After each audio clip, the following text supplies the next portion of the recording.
Hey everyone, we apologize for the delay. We had some technical difficulties, which we got past. So welcome to Lip Minds, Restart. a live. Not yet. I'll tell you when. Are you sure?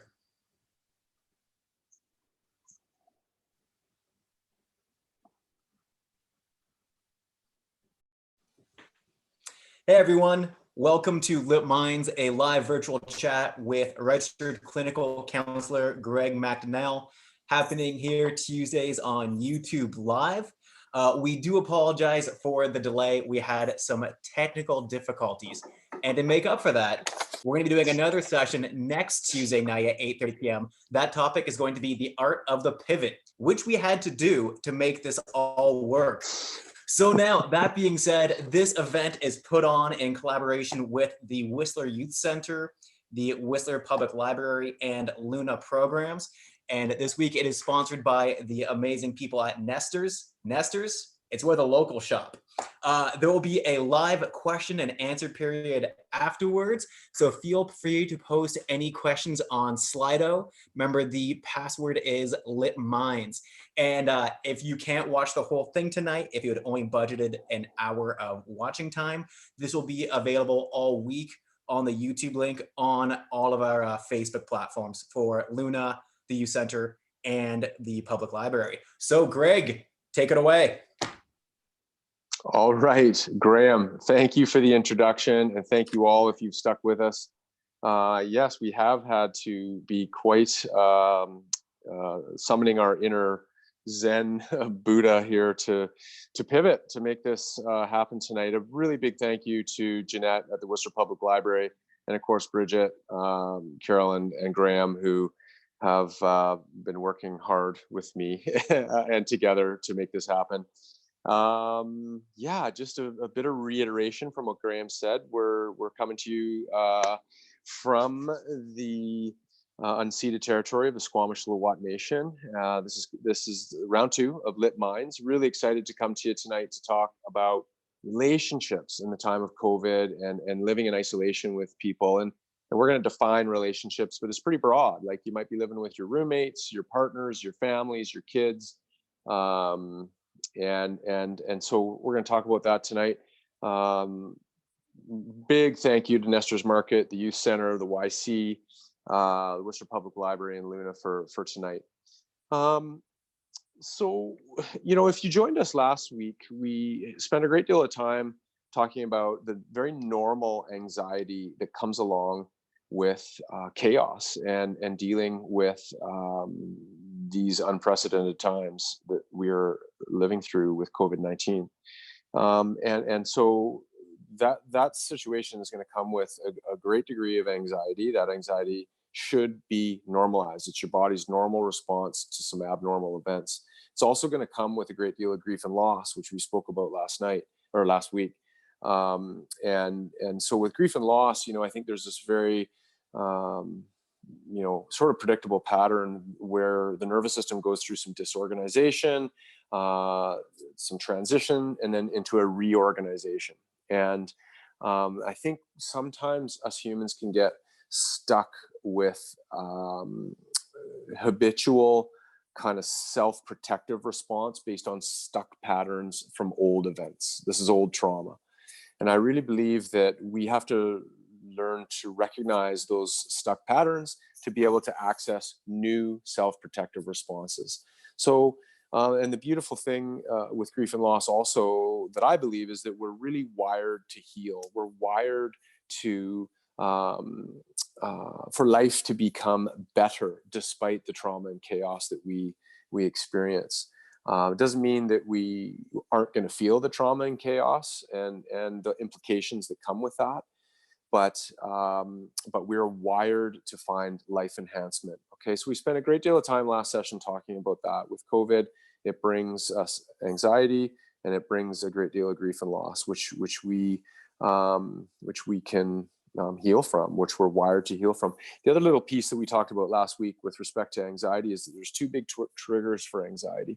Number one is having a distorted narrative, a negative self-belief, futurizing trauma, generally being quite negative with your spoken word. That's going to be a big precursor to anxiety. And then the second precursor to anxiety is avoidant behavior. So we want to try to not avoid and actually turn toward our vulnerabilities a little bit. And this actually helps us deal with our anxieties. So these skills, not having avoidant behavior and having a positive narrative and learning to heal from grief and loss. These are three skills, I guess, that are really going to help us in our relationships. Okay. So surviving our relationships in the time of COVID and the time of this isolation, to a degree, it is a bit of a survival game, isn't it? Because the COVID experience is triggering, is activating, and perhaps we're not our best selves through these moments with COVID. And so when we're triggered and activated, what I would call idiosyncratic behavior that all of us have as humans can irritate us, right? With our roommates, our families, our partners, our loved ones, our kids. And I think our sensitivities around those things are highlighted as the current of life changes so much. And so it's going to be natural that living in close quarters are going to come with a lot of triggers. Sometimes those triggers are the small stuff, the way the toothpaste cap was put on the toothpaste, or the way the toilet paper was hung off the spool. There's a right way to do that kind of stuff, right? And so if we get that wrong, those small triggers can really activate our nervous system. So it's a bit of a cliche, but don't sweat the small stuff. That is a sort of an old adage that I think is quite useful, because we are idiosyncratic as people. Do I even know the definition of that? I don't know. It means we're quirky. It means we have random behaviors that are habitual and are quirky and are cute maybe when you see them from afar, but they can also be really unattractive when you live with them, right? And so, I think there's a couple skill sets which we're going to get to here, and which we're going to use to, highlight some of the skill sets that we want to use when we're living with our loved ones through COVID. I think not sweating the small stuff is gonna be a really, really important skill set. Another one I think is around broadly speaking, our communication skills and how we communicate. And we're going to talk a little bit about some communication strategies tonight.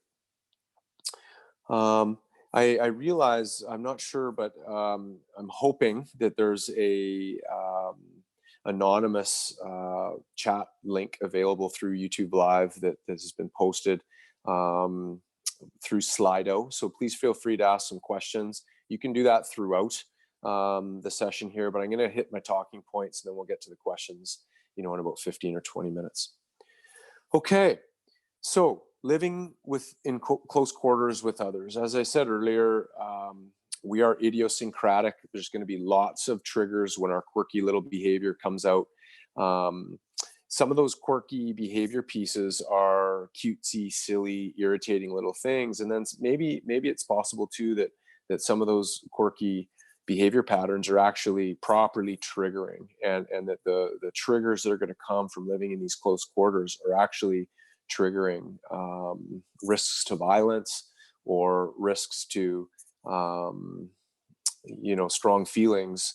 And I think it's really important that we recognize that, and it's really important to get help if you're in that situation. So there's lots of amazing programs through the House Sound Women's Center, through Whistler Community Services Society, and in other communities where you can access help through various programs.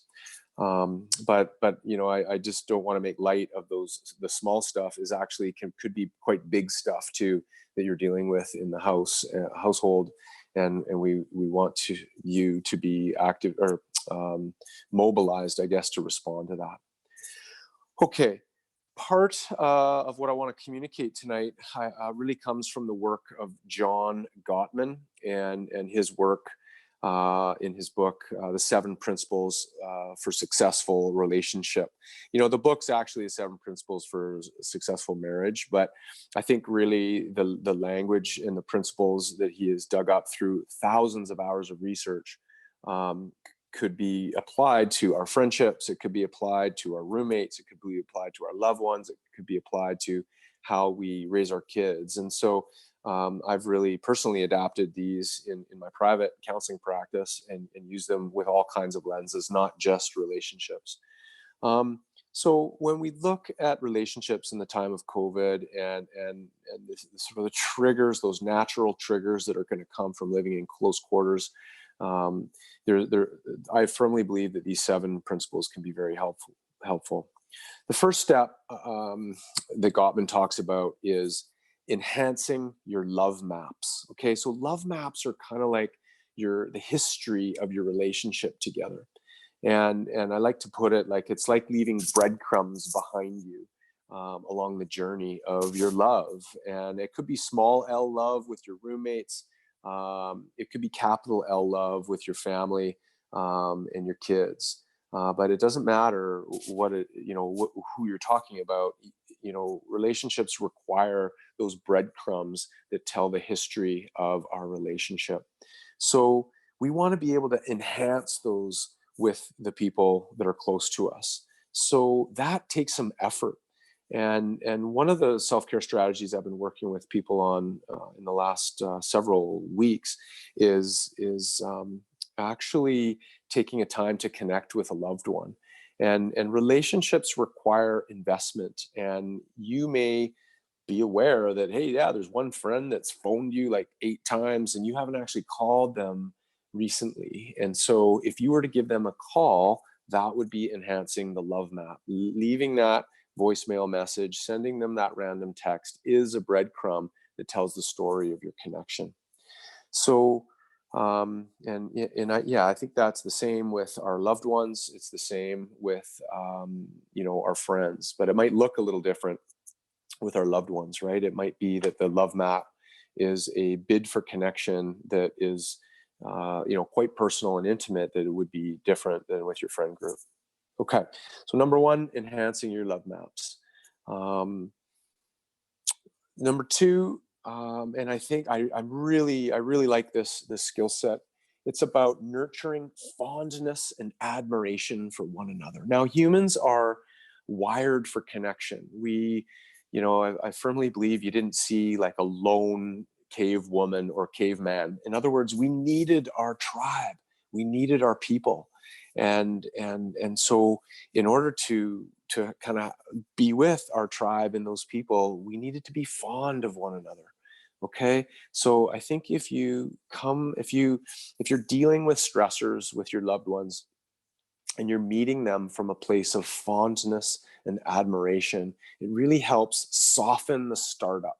Softening the startup is a really important communication strategy, which we'll talk about a little bit later. But when you're fond of someone, that startup becomes gentle and soft and open and full of connection.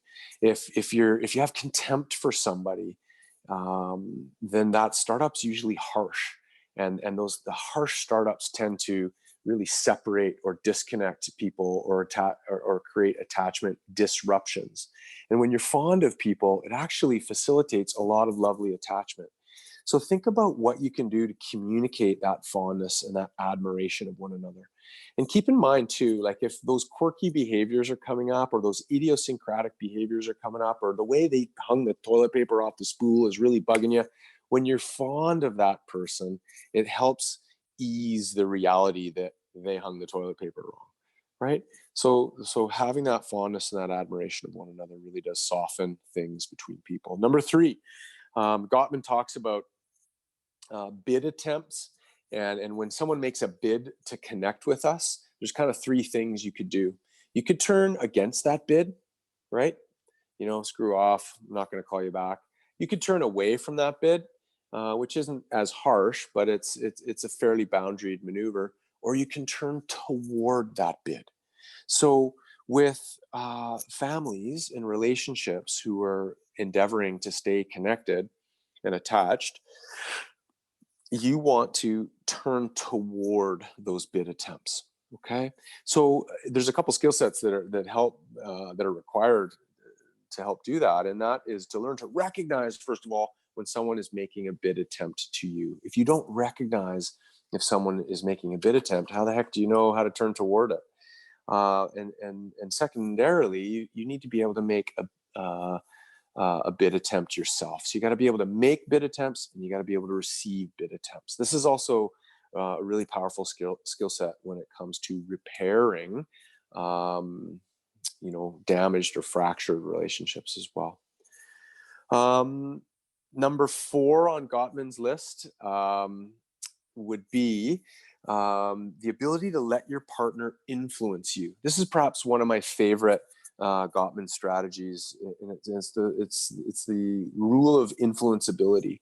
When you're influenced by your partner, things are lubricated, things are easy peasy, right? Things are quite good-natured and good-willed, and of course that's a two-way street. So when you need to be influenced by your partner needs to be influenced by you. And I think the concept here Gottman is going for is really about sharing power.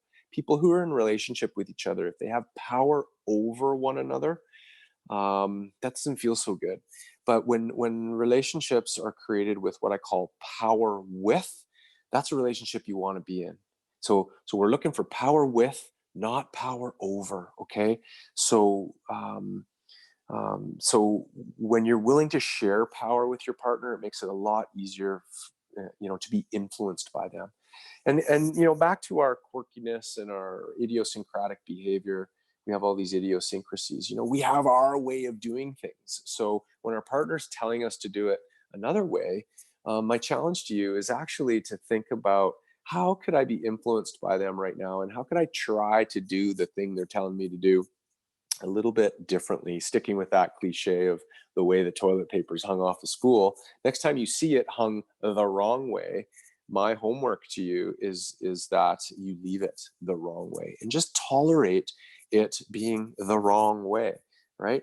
Because it seems to be working for everyone else in the household. And so if you can be influenced by that,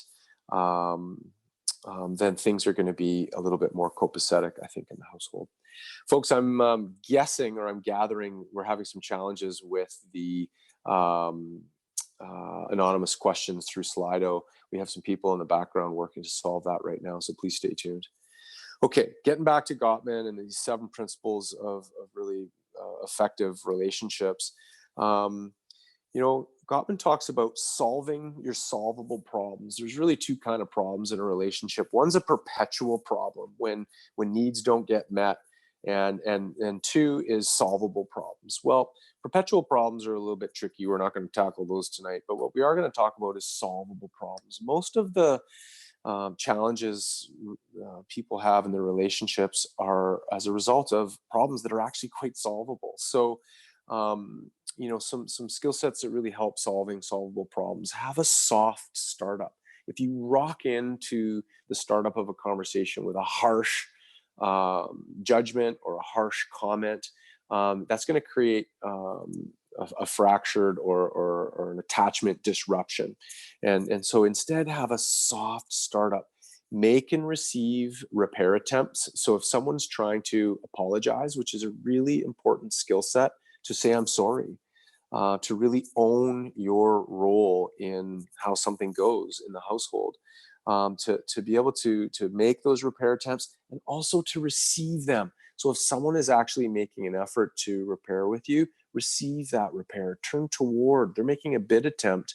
And if we want to have that fluid, healthy relationship, we want to turn toward that bid attempt. I think solvable problems are easily solved when we soothe each other. Again, when we're gentle with one another. But we also, in order to soothe somebody else, we also need to be able to soothe ourselves. So take care of yourself in order to take care of others. Okay. There's a famous quote that actually a client of mine provided me, and he had said, I realized, Greg, I could be right, darn it, about the way this is supposed to be in my relationship, or I could be happy. It's a really wise comment. I could be right, or I could be happy. I don't know about you, but I'd like to choose being happy and really less so have the need to be right. Because that's about being right is about having power over that person. And again, healthy relationships are ones where those powers are shared. Lastly, in order to solve our solvable problems, I think we want to be really tolerant of each other's imperfections. We are imperfect people. By and large, we're doing the best we can with what we've got. By and large, we're hanging on by a thread at the best of times because we're working, we're trying to do our self-care, we're trying to teach kids, we're trying to get all our homework done, we're trying to learn new technologies as we were tonight. And that creates a lot of stress. So with that stress, and with those triggers are going to come a lot of imperfect behavior. Let's all work to be tolerant about those imperfect behaviors. Okay. Number 6 in Gottman's list of strategies to create effective relationships. The skill set is a challenging one. It takes some time to learn. And that's the skill of being able to overcome gridlock. This requires recognizing when gridlock in relationships are happening, when there is a lack of that influenceability, when where there's a contemptuous feeling, and so we need to be able to work to overcome that gridlock. What's going to help with overcoming gridlock is talking, communication, and having a desire to meet each other's needs, okay? And sharing that power. So lastly, and the 7th principle for effective relationships that Gottman talks about is creating shared meaning and shared purpose. And if you remember our talk from last week, we talked a lot about what gives us hope, right? And there were 3 things, quick crash course on what gives us hope. There were 3 things. Number 1 is having a personal set of values. Number 2 is having purpose and meaning. And number 3 is having our community. Okay. So for Gottman, creating shared meaning and shared purpose and having shared hopes and dreams and aspirations, that is going to really help build an attached relationship and some healthy bonding. So that's it. So in terms of triggers that are going on, again, natural triggers and your anxieties around those triggers are going to be really normal in relationships. But in terms of managing those relationships during COVID, those 7 skills, enhancing your love maps, nurturing fondness and admiration from one another, turning toward instead of away, let your partner influence you, solve your solvable problems, overcoming gridlock, and creating shared meaning together. That's the recipe. Okay, lastly, my last kind of talking point for the night does revolve around communication and what healthy communication really requires in a household with your loved ones, with your friends, your roommates, and your families, your brothers, your sisters. The thing about being in a relationship with people, as I said earlier, we generally speaking have a desire to meet each other's needs, okay? Sometimes that's hard. You didn't pick your family. Sometimes maybe even didn't pick your roommates, but there they are. You're kind of stuck together through isolation. And but again, if you're aware to have that soft startup, if you're aware of having a desire, a hope, I think, to meet each other's needs, even just a little bit, then I think that's a good starting place. Okay. So these communication strategies are made better by avoiding the harsh startups and having the desire to meet each other's needs. So think about what creates a soft startup.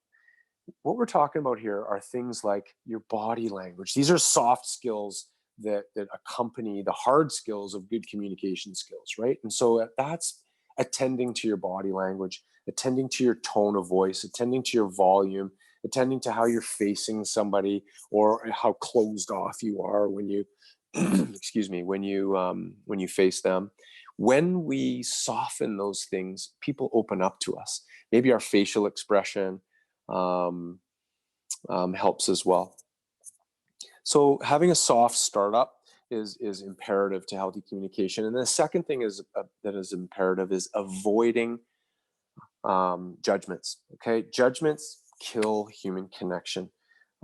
So I really encourage people to be curious about what's going on for your loved one, your roommate, your sister, your brother, your mom, your dad, your kids. Be curious about what their needs are instead of thinking you know outright what they are. And I think this is really important as a parent lens for kids, because kids are people and they have needs too. And it's not always about parent needs. And I think parents need to learn to see kids as human and also have a desire to meet their needs as well. Okay, so we have that soft startup. We're avoiding judgments.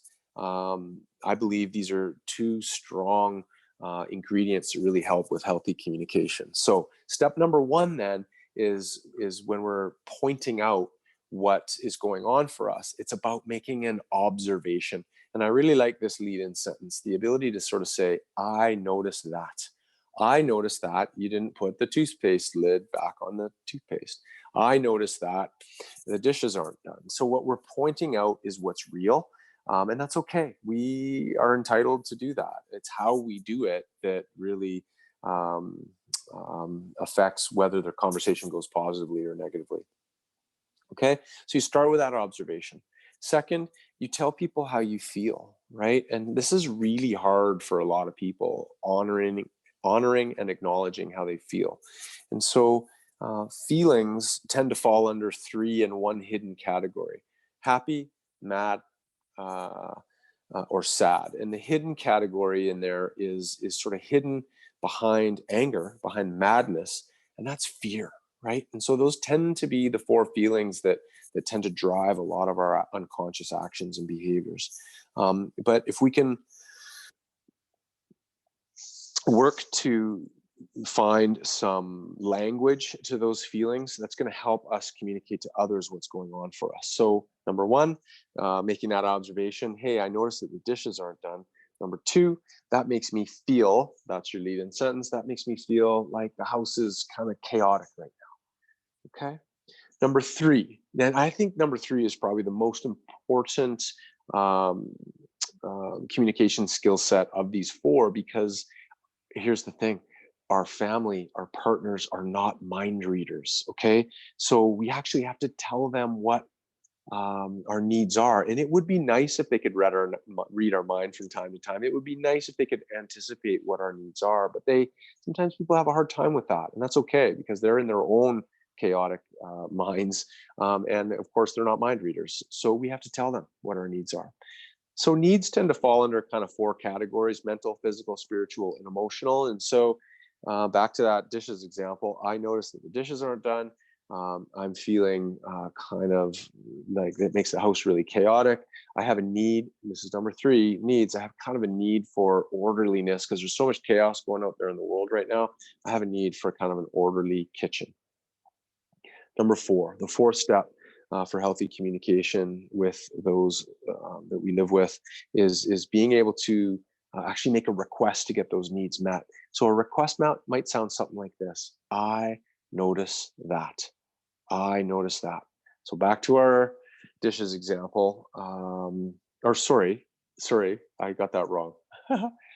Pause that or edit that. No one's going to edit that. So making a request.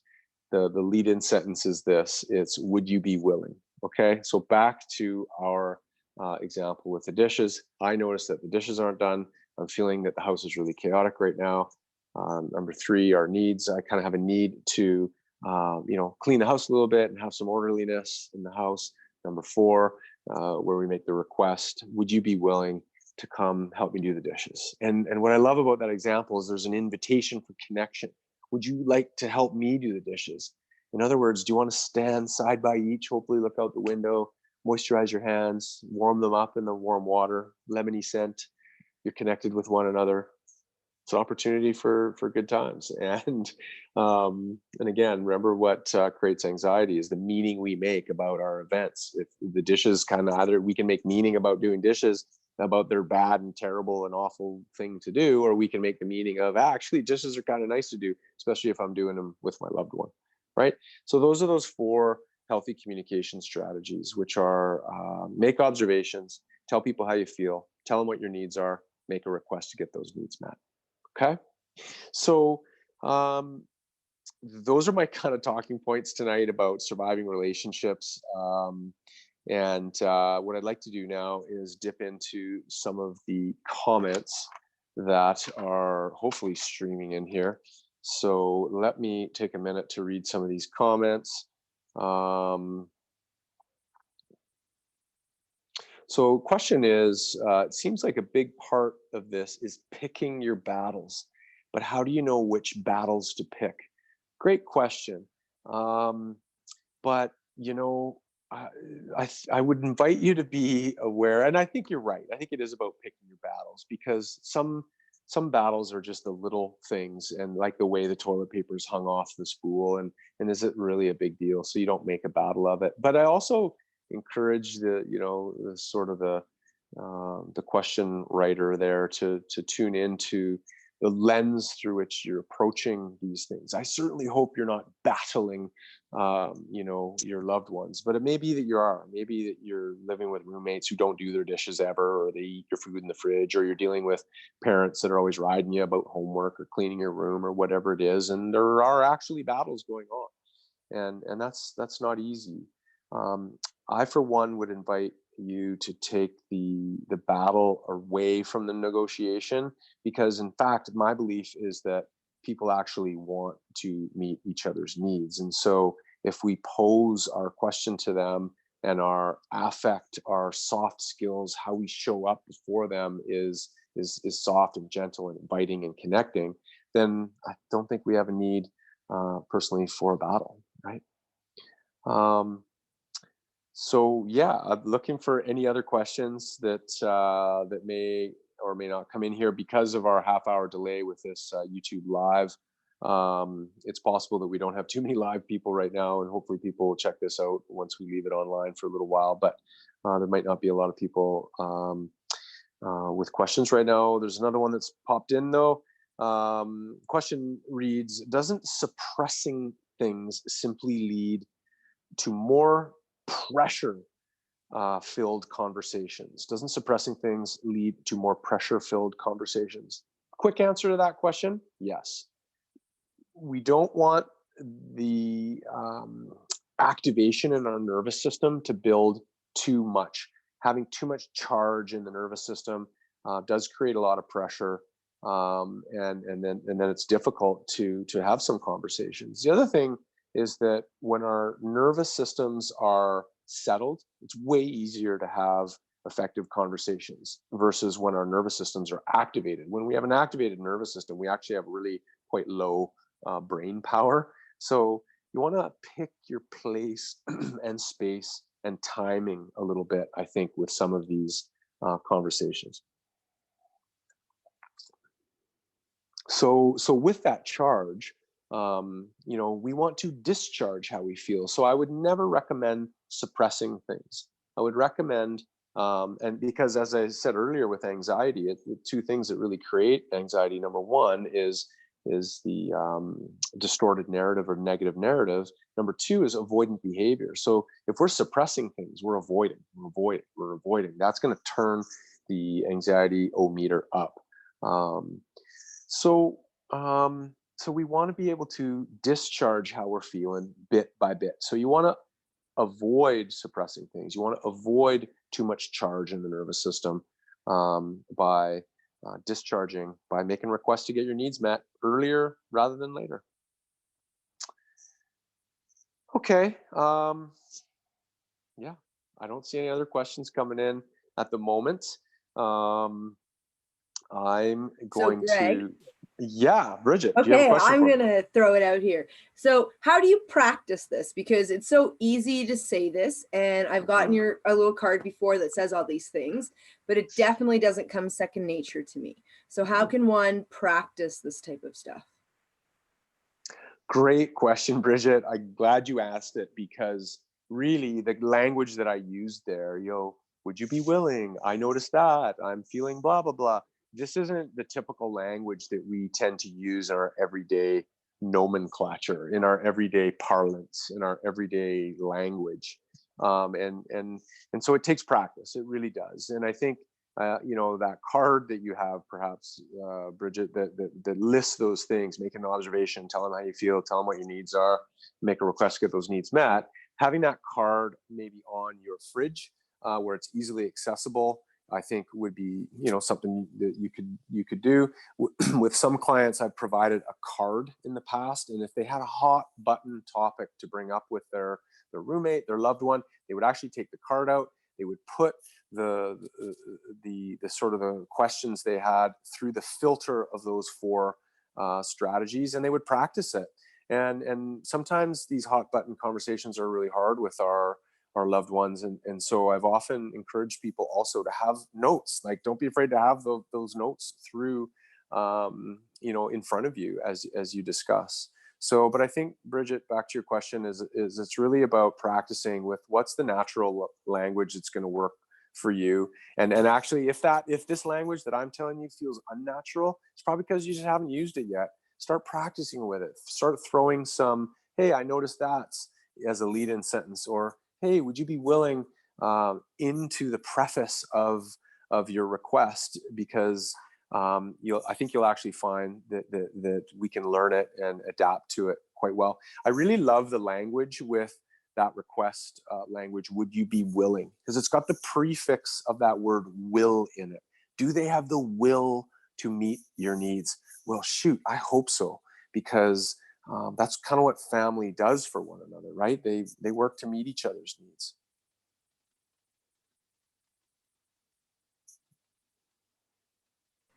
Thanks for that. You're welcome. I'm looking for my chat icon here, so stand by while I find that. Where did it go? It left me somehow.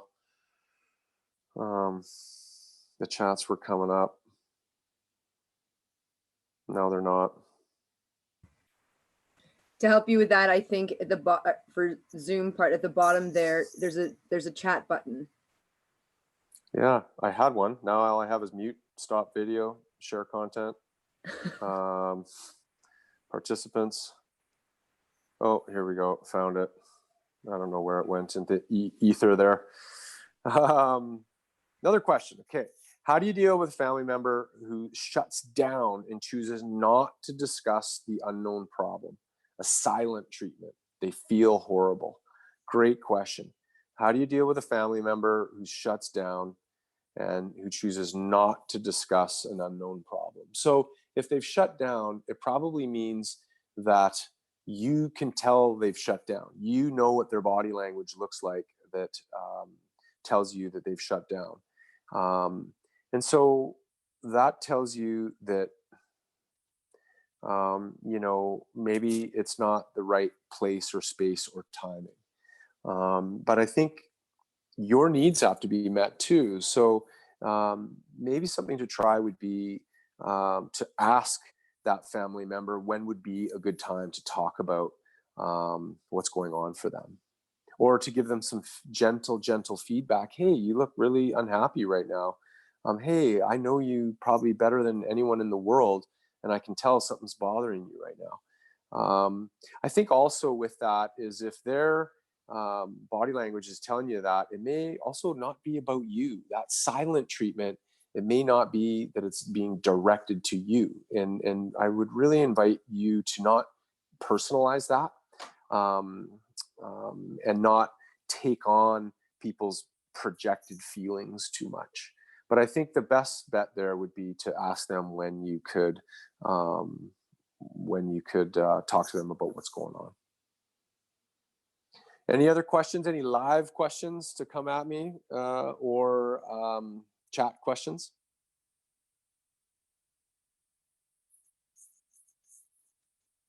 Okay. Well, maybe we take this opportunity to wrap up this evening's Lit Minds conversation. And I hope everyone can join us next Tuesday night.